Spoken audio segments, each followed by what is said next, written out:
So whenever you're ready, Darcy, take it away. Great. Well, thank you for the introduction, Marcy, and thank you so much to you and Neil and Brett also for inviting me and including me in this morning's meeting. As I mentioned earlier, I work for Dr. Bronner's, and we are just down the road from Carlsbad in Vista. I've been with Dr. Bronner's for about 9 years, and I lead sustainability as well as quality, compliance, and research and development. And Brett invited me to share a little bit about what we're doing related to sustainable packaging. So that's going to be the focus of what I'll share with you today. But I'll start out with just a brief introduction of the company, who we are. So we're a 5th generation family-owned, family-run certified B Corp and registered benefit corporation based in Vista. We've been manufacturing soaps and other personal care and food products here in Southern California since the 1940s. But the current family that the brothers that are our owners and our president and CEO are the grandsons of our founder here in the US, who he himself was a 3rd generation German Jewish soap maker. So kind of an amazing origin story. And I'd encourage all of you to check out the website to learn a little bit more about that. This is our founder, Emmanuel Bronner, with one of my favorite quotes of his. And this was when we were based in Escondido, probably in the 60s or 70s. And he used the phrase constructive capitalism long before CSR or sustainability were buzzwords in the business community. And his vision of using business as a force for good is a part of our DNA and our founding, and something that we're really proud of.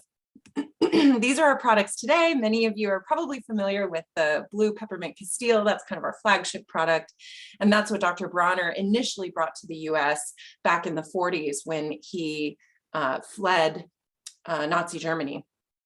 But now we have bar soaps and sugar soaps and toothpaste and lotion and hand sanitizer. And we just recently launched amazing chocolate. If you haven't gotten a taste of that, I would encourage you to check it out.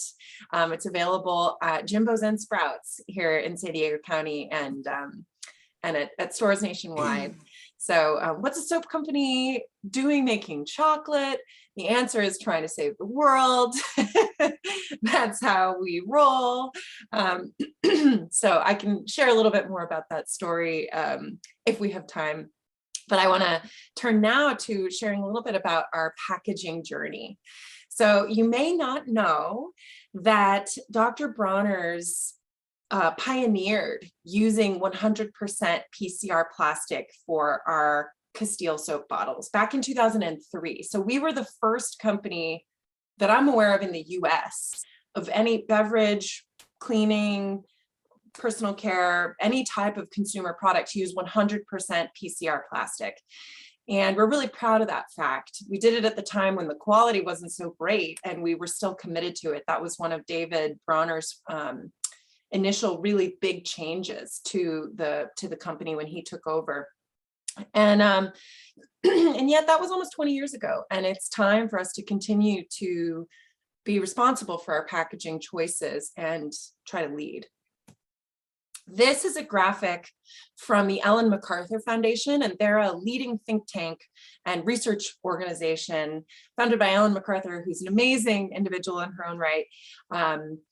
But the work of the Ellen MacArthur Foundation, it really looks at a circular economy. And this graphic shows what happens to plastic. So this was from 2013, and I think actually the numbers might be a little bit more bleak now than they were then. But what this shows you is moving across the screen. So 98% of the plastic made every year, plastic packaging, is virgin petroleum-based feedstock. So plastic is a part of the climate crisis. It is literally a fossil fuel that is used to make it. And so out of that 78 million tons annually, 32% of that plastic is leaked. That's to our ocean our oceans, our rivers, lands. 40% actually goes to landfill. 14% is incinerated, which, if it's not done right, can cause terrible air pollution and environmental justice issues. And only 14% is actually collected for recycling. So 14%, we think, oh, okay, I can just throw my plastic in the recycling bin. Well, only 14% is actually going there. And some say that number might be as low as 9% in the US today. Of that 14%, 4% is lost to processing. 8% is cascaded, so downcycled. So you think about using plastic in asphalt or other building materials. 2% is the amount that gets actually turned into new plastic. And the best plastic, the highest quality single material, monomer, polymer, can only be recycled 2 to 3 times maximum before it has to get downcycled. So what this tells us is we cannot recycle our way out of a global plastic pollution crisis that we are facing. And as consumers, we know that there's more that we can do, but it's really not just up to us as consumers. So this graphic shows new plastic produced globally each year by industry. And this is million metric tons. So you can see starting in 1950 and then going up to 2015, this was a peer-reviewed journal article that was published in 2017. It was the first of its kind to look at the history of plastic production. And the bottom portion of this graph, that blue part on the bottom, that is packaging. So this is new primary packaging. So Dr. Bronner's is not represented by this graphic. We're part of that 2% that is PCR material. But this tells you that this is an enormous problem and it is growing. So as a manufacturer using plastic packaging, we know we are a part of this problem, even though we're really proud to be in PCR. So what do we do? Where do we start? We start with measurement, of course. As a business, you know, that's what you've got to do, is start by measuring. What this shows is all of our plastic packaging in 2021, all of our packaging in 2021 by material type. And so you can see we've got paper, that includes corrugate and paperboard, plastic, glass, and metal. And the dark blue is PCR. So that's the vast majority of our packaging. We're really proud of that. But you can also see that plastic is the largest percentage, it's the largest portion of our packaging footprint. And there is still quite a bit of virgin material there, that light blue portion. Digging in a little bit further, we said, okay, so where is this footprint coming from? And we looked at all of the packaging unit, all of the materials that we are using, each format. And you can see here our flagship product, our 32-ounce quart. That is the #1 culprit for our plastic usage by item, followed by our 16-ounce, followed by the cap that we use for the 16 and 32. Everything else is pretty minor. So we're thinking, okay, lowest hanging fruit here, biggest impact. We've got to find a solution to our plastic bottles if we're going to take responsibility and really do the right thing long term. We're hearing it from our consumers as well. So we partnered with the Climate Collaborative, who worked with Yale University on a consumer insights study of natural products consumers. And we learned through this study that Dr. Bronner's consumers are 2 times more alarmed than the general consumer about climate change. And they see the connection between plastic and the climate crisis. They have themes in their life urging them to buy in bulk and reduce plastic waste. This theme came up in the survey. And the poll showed that 85% of respondents to the survey want manufacturers and retailers to be held responsible for plastic packaging. And that's an increase from the last time they did the poll several years ago. We're hearing it from our consumers through our customer feedback channels. 44% of all of the consumer suggestions in the last 18 months were related to refill and plastic free. So that's the light blue and the royal blue there, almost half. And there's a quote there from one of our consumers directly. She loves our products, but she would like us to use less plastic. That's very common. We're hearing that. And we're hearing it on social media. So this is more public than when someone just writes in to our customer service channels. Out of the last 18 months, we had 111 unique plastic-free and refill suggestions. Oh, I'm sorry, that was the last year. So that's quite a bit. And each one of those, represents quite a few folks who don't take the time to reach out to speak to us. So we're hearing it. We know we need to act. We know our footprint. What do we do? Where do we go from here? Our marketing team said to me, Darcy, I know we've been working on this for a really long time, but we haven't told our consumers about what we're doing, and they keep checking in with us. Can't we tell them all the things we've tried that aren't working? Because it's actually really hard. There are a lot of potential solutions that you would think of. Maybe glass, maybe aluminum, maybe bio-based plastic. What about this type of end-of-life solution? And we've explored these options, and there is no silver bullet. There's no perfect solution. There are downsides to basically everything you would look at for a single-use container. And we've continued to run into challenges. And the marketing team said, well, can't we just tell them what we're working on? And can't we just say how hard this is? There's a myth about recyclability that so many people believe, and we need to begin educating about A, the reality, and B, what we are doing, and see how hard it is. But then D, what we can do together to bring folks along on this journey. So we published this blog last July for Plastic Free July, which is an international nonprofit campaign. I would encourage you all to check it out. We're happy to participate. And the feedback was overwhelmingly positive. The public said, oh my goodness, thank you so much. I'm so glad you're working on this. I hear you that this is hard. How can I help? So even though we don't have the solutions yet, our consumers are glad to know we're working on it. So that's evidence for any business that just being transparent about what you're working on and where your values lie will help you win support from your customers, even if you don't have the perfect solution set up yet.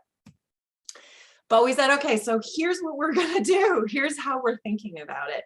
We've got 4 strategies that we are working on in parallel. So this first one on the left, improve current packaging. I think of this as kind of, okay, do what you can right away. Be better incrementally. So what we're doing there is, without making large changes to our formats, how can we maximize the recycled content for current packaging? What are the bits and pieces that are not yet PCR material, so that we can be a part of, we can increase that 2%, and we can continue to be part of the solution using waste to make a product rather than using virgin petroleum material to make a product.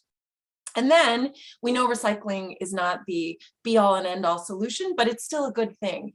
And we don't want our packaging to inherently be waste. How can we design it so that it could have a gentle end of life solution without making radical format changes? What can we do right away? So we're working on that, bits and pieces, and we're really proud that this year, all of our bottles, including our gallons and half gallons, will be PCR, 100% PCR material. And we're testing out increasing the PCR content of our caps from 25%, hoping to get to 100%. I don't think that'll happen this year, but we're on our way there. Those are just a couple of examples. The second strategy, you see there, the second column, cleaning up plastics pollution. I'll share some images in a moment, but you'll remember that 32% of plastic globally is leaked to the ocean, to rivers, to lands. There are parts of the world that don't have municipal waste infrastructure. And in those parts of the world, plastic is just littering the ground. It's in the ocean as pollution. And so I think of this strategy as taking responsibility for our footprint. even though by and large our packaging is technically recyclable, we know only 9% globally of plastic is getting recycled. So how do we take responsibility for our full plastic footprint? So we are pioneering something called plastic insetting.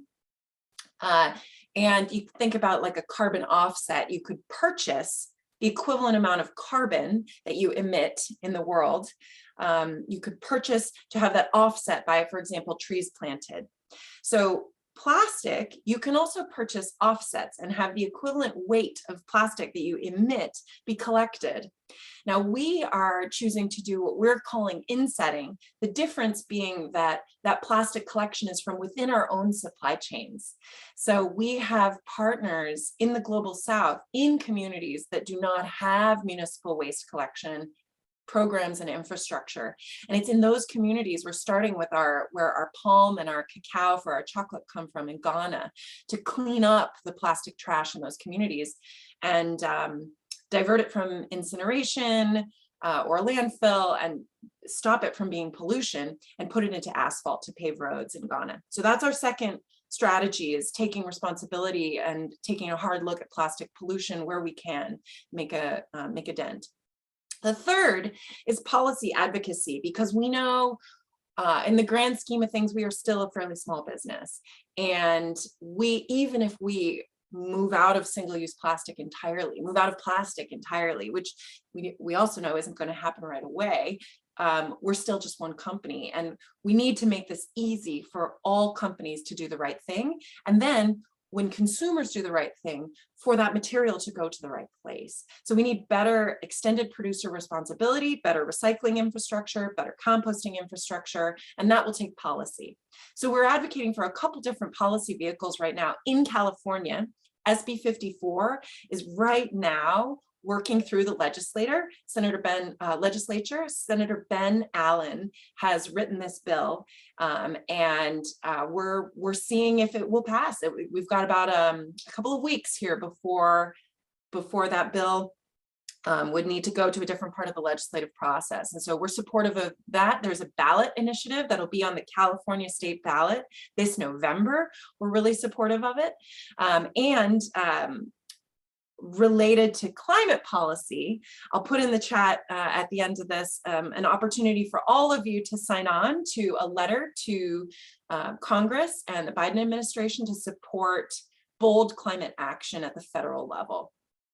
Then the fourth strategy that we're pursuing is true innovation. And I'll share a little bit about that in a moment too, but we're looking at how do we actually move out of single-use plastic? What is a gentler single-use alternative? And then what's a truly circular alternative, getting away from single-use entirely? So this is an image of Ghana, where a community called Assume, which is where our palm oil comes from. And you can see trash, mostly plastic, just litters the ground in this community. This is a very common sight in the global south. So this is what we're hoping to clean up with our plastic insetting program. And we've got that program supported by grants, and then also Dr. Bronner is supporting it. And we've done a calculation for every pound of plastic that we emit, we are charging ourselves a small fee, and then that fee goes to support the setup of this program. We're hoping eventually it's self-sustaining, but in the meantime, it's our insetting. This is a website I would encourage you to check out. This is the American Sustainable Business Network's homepage for political action policies that businesses can sign on to. And so Dr. Bronner has supported this campaign, One Step Closer to Zero Waste Packaging. And you can learn more about the ballot measure and the SB 54 that I mentioned here on this website. This is the homepage for the ballot measure, the California Pollution Reduction and Recycling Act. It's a landmark piece of legislation that if voters vote yes on it in November, it will ban polystyrene.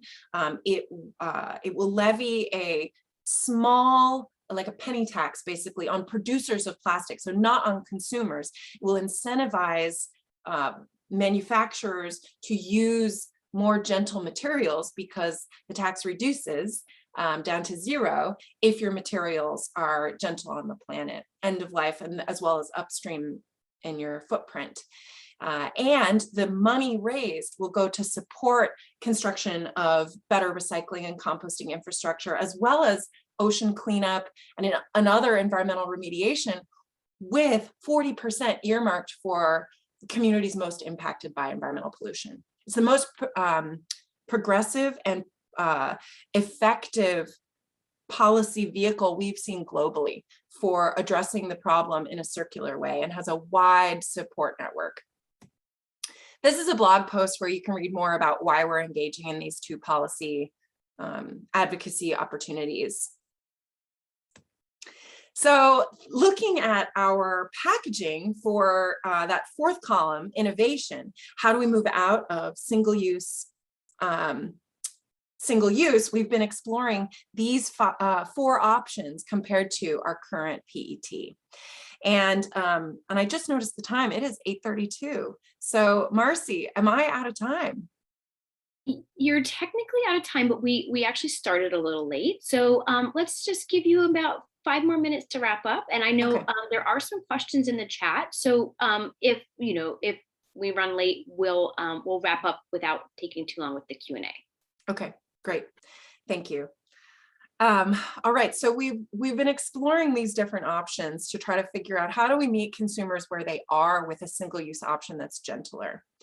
And this is a life cycle analysis that we did comparing these different options. And so a spider graph, the way you can read it, you can see all the different environmental impacts. Towards the center of the graph is 0, so very gentle, and then the farther out you go is the larger the impact. And we compared the different packaging formats from the prior slide. So you might think that glass is the best option. However, not if it's a single-use package. You can see actually glass, that's the orange one, that has the biggest footprint of all the options we looked at. And actually our current PET is much gentler than the glass option. But you can see here that the very best option for us for a single-use container is this paper gable top container, even with a virgin plastic cap. And so that's what we are looking at Dr. Bronner's right now. We are trying to figure out how do we get our liquid soap into a milk carton and how do we design it in such a way that that our soap, a surfactant, doesn't actually dissolve the liner of the carton. And so we're looking at a plastic liner. So it's not plastic free, but it is still a much gentler option, much less plastic. And we know that most plastic is going to landfill anyway. So if it's going to go to landfill, may it be paper rather than fossil fuel. So this is kind of our journey, the way we're thinking about it. Like our current package is 100% PCR. We're going to switch. Eventually, we're going to start trialing and getting feedback from consumers, working with retailers. What do people think about a paper-based carton? Are they going to get confused and put it in the shower? We know that it will dissolve in a few days if you get paper wet. But it could be a refill container into your durable at home. And then ultimately, how do we move to a truly circular, packaging-free solution? How do we do that in a way that works for consumers and for retailers? So that's the high level journey that we're on for now. And we want to think about a durable design that is iconic. You know, the label has the moral of, the moral ABC. What Emmanuel Bronner was really the purpose of the company, is the message of unity, that we're all one. How do we have a circular solution without losing that message that's on the label? These are some images of refill in stores for body care, kind of moving forward and innovating and changing and improving. One on the left is from maybe 10 years ago, and you can see that stores are getting nicer. These are zero waste shops. We have a couple in North County, but they're all over the world. It's a small but growing segment of retail experiences. So we know that consumers are interested in zero waste shopping, and how do we meet those consumers with a circular solution? So we've been testing out these machines. You can see tap handles and kind of a soda machine for soap dispensing, really trying to figure out what might work. But all of these companies are startups. They are small, they are scrappy, they are at the vanguard, and we're thrilled to be learning alongside them to try to push the industry forward. So that's what I have for you. Thank you so much for your attention. And I'm going to drop in the chat the Business for Climate Action link. I want to encourage all of you to please join Dr. Bronner's, as well as hundreds of businesses, in calling for bold climate action from our federal electeds. Thank you so much.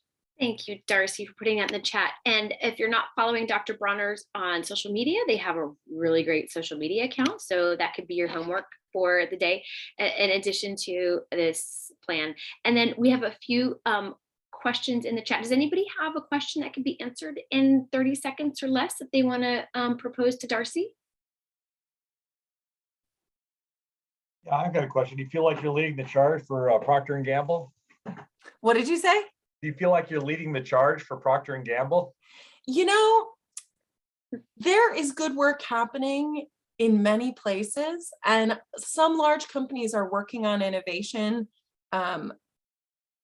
quietly, perhaps. I don't know what P&G is doing. I would hope that P&G is exploring non-plastic options, but I also know that P&G provides single-use sachets to consumers in the global South, and they are not at 100% PCR yet. So, you know, one of the things we're committed to is, once we figure out what's going to work, we will open source this technology, because this is not about Dr. Bronner's being the only or even the first.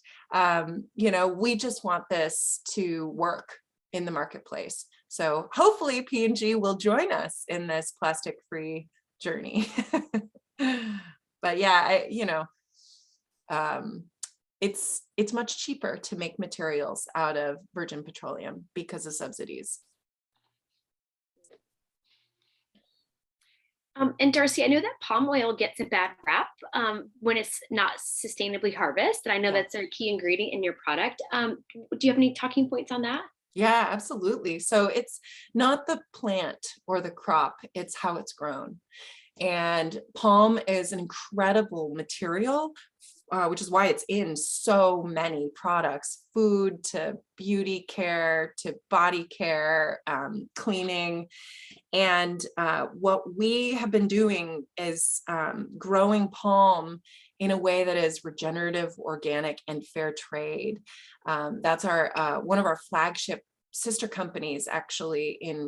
This is the project in Ghana, and we started it in 2008 to prove the concept that palm could be done right and could be done in a way that leaves the planet and communities and habitat better off. And so I would encourage all of you to check out what we're doing for palm. And it's part of why we're now making chocolate, because our palm farmers were growing the palm in a farming method known as dynamic agroforestry, where crops are grown together, sort of like tropical permaculture, which is not new, but this is done very intentionally. And when we found out the palm farmers were growing cacao and selling that cacao to European chocolatiers, we thought, well, wait a minute, what? We like to do things we've never done before. This sounds like a good opportunity to tell the story of not just all of the abuses in the chocolate industry and cacao farming, but also that palm can be done in this way that is truly more sustainable. But palm, for good reason, has a terrible reputation. Most palm is incredibly destructive of rainforest, orangutan habitat, livelihoods of indigenous communities in the rainforest, human rights abuses. It's pretty nasty, but palm can be done in a really incredible way that sequesters carbon and lifts communities out of poverty. Thanks for the question, Marcy. Outstanding. Darcy, that was really a fascinating presentation. Thank you so much. I learned an incredible amount about packaging. I thought I was pretty educated as it was, but boy, you taught me a lot of great stuff today. So thank you. And Thanks, we look forward to learning more about what Dr. Bronner's does. And again, so nice to have you here today. So thank you for having me. It's good to be with you.